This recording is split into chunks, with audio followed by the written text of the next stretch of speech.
James here. Welcome to Walking with Disciples.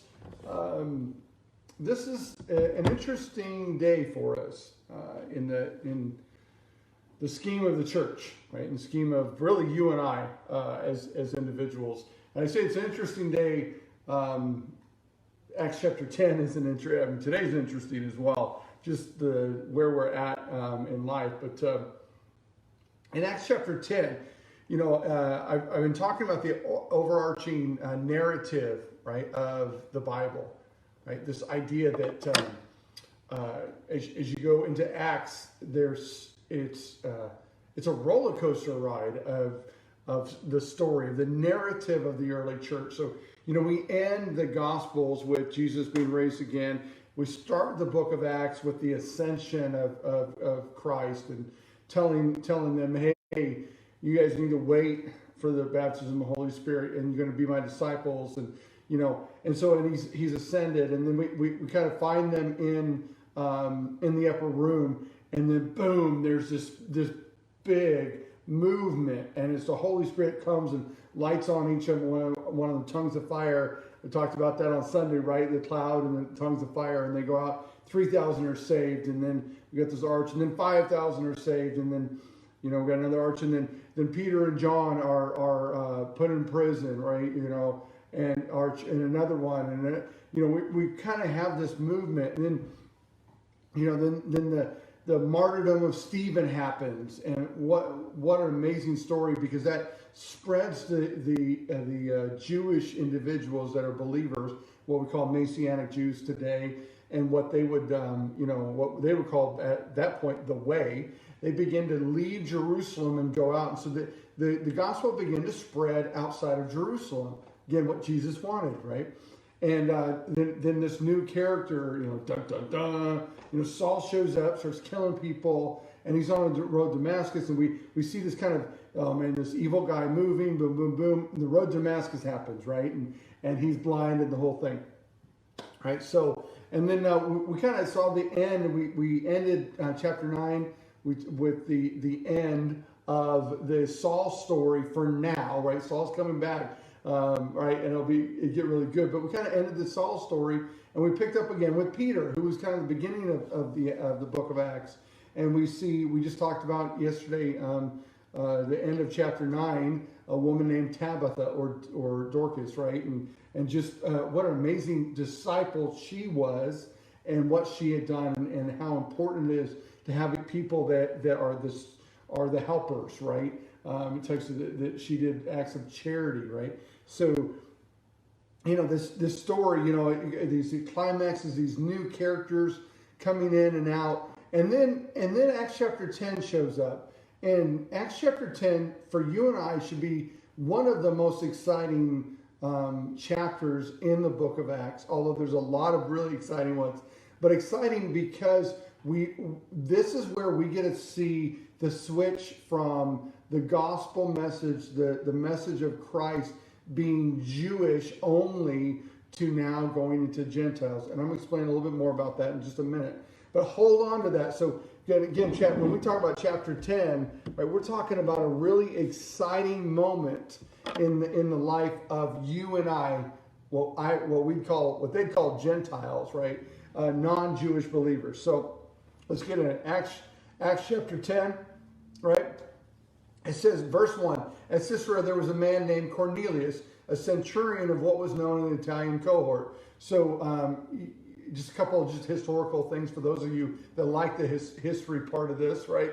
So Cornelius could have just been a name for that position. More than likely, this guy was a captain of about 100 individuals. That would kind of been his area, Italian cohort, meaning that the majority of them, if not all of them, were actually from the province of Italy, right?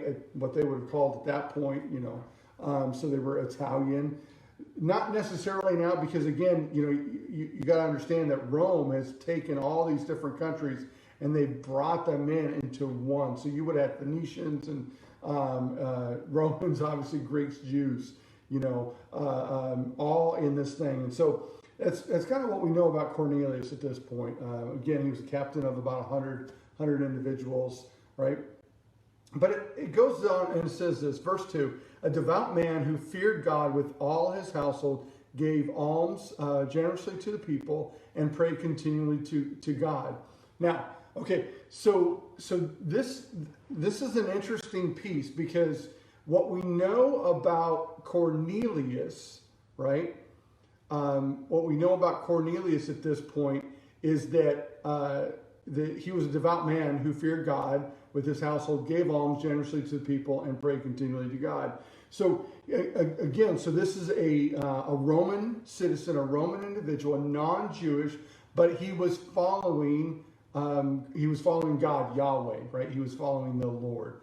And what's different about him, and then we go back and we talk about like the Ethiopian, what we see differently about him, that this is the first time, Cornelius is the first time we see a Gentile, a pure Gentile who is worshiping God. And what I mean by that is that he had not converted over to Judaism at this point, meaning he wasn't circumcised, right? And he hadn't gone through the rituals to become Jewish, right?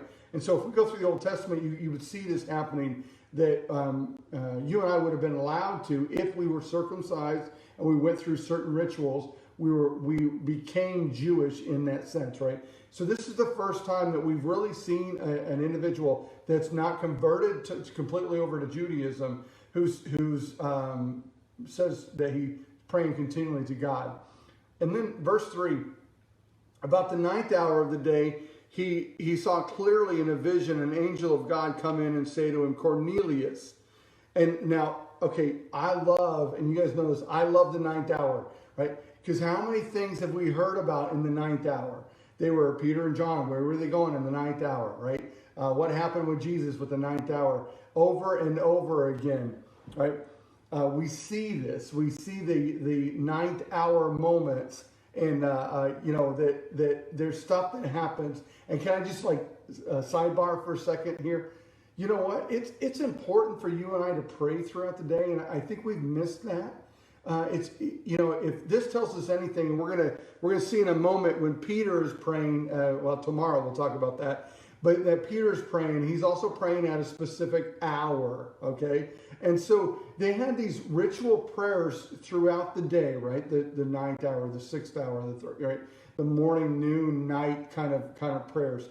They were continually in prayer, and it's interesting how much power and how much we see God visiting them in their continual prayer, their normal prayer life. And I wonder what your normal prayer life looks like, what my normal prayer looks like.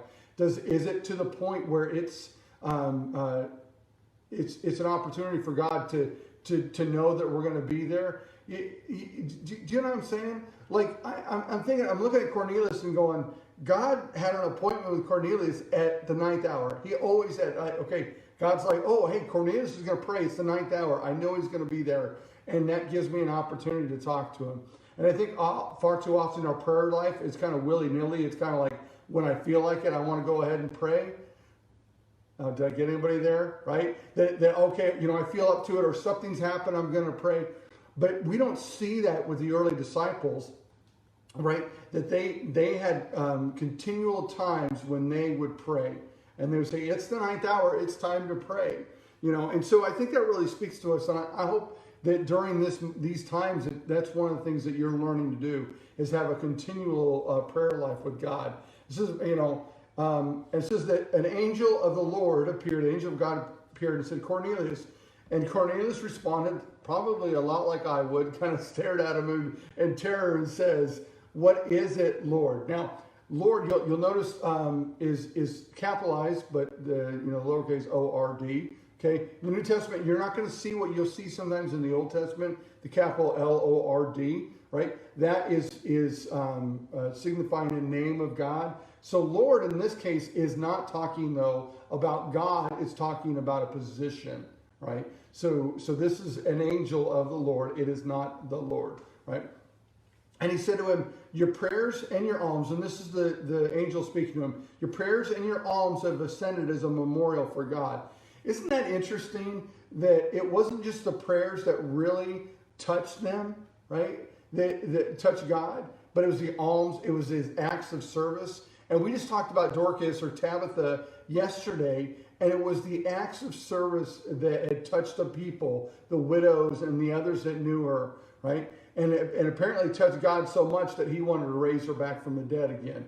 And then here we go, Acts chapter 10, God's like, hey, man, I received your prayers, but I also received your alms, your acts of service.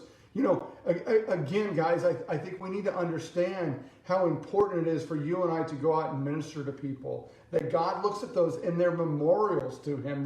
They're sweet smell to him, right? And it says your prayers and your alms have ascended as a memorial before God. And then he goes and tells them, and now send men to Joppa and bring one Simon who was called Peter. So go get Peter, right? No, so remember Peter, who just was instrumental in raising Tabitha from the dead, right? Is now back in Joppa. He says, and so he says, go. He's lodging there with a man named Simon, who's a tanner, right? Whose house is by the sea. What incredible instructions! God's like, you're looking for Simon Peter. He's staying with Simon the tanner, and he lives by the sea, right? And I'm gonna help you figure out where you're going. So it says when the angel who spoke to him had departed, he called two of his servants and a devout soldier from among those who attended him, and having related everything to him, he sent them to Joppa. So, okay. Couple of real quick things here, because we're gonna stop there, because I don't want to run too fast through tomorrow, right? Tomorrow we see an incredible vision that Peter gets while he's waiting for his meal, waiting for lunch, right? But I think when we understand what God is doing in this moment, he's beginning to break out of what everyone thought was the norm and how things were going to go. That again, the Jewish people were going to be the ones that received Christ, and it was going to be them as a nation. And then God's like, hey, I'm going to break out. And it's interesting to me that he utilizes and he uses this breakout moment, this game-changing moment. He grabs a Roman soldier to do it in, right? To do it with. This is a man that could be sent at any moment to war, or do anything else. He didn't use what I would have normally used, or I would have thought of as an individual. I would have grabbed a politician, or somebody that was really founded in an area, had a lot of family in there. Do you know what I'm saying? Right? But God understands how things work. And so here we are, right? Here we are at this moment, and God's like, okay, I'm going to use somebody that prays to me regularly, that I can count on him to pray, and gives alms. Okay, and hear me really quickly. This is not about just giving money to the church. Okay, I need you to understand that alms was about giving what we have to those less fortunate, right? To help those out, the poor, the needy, the widow. What is pure religion, the widows and the orphans, right? That's what it was about. And so God is always looking. If you've been with me long enough, I'm saying that God's always looking for somebody that he can rest his spirit on. He looks and he sees this man named who was a Roman soldier, a captain of 100 individuals, and said, here's where my presence can reside, because he prays and he gives alms. So that's my challenge for you today. How often are you praying, and how often are you giving alms? So love you guys.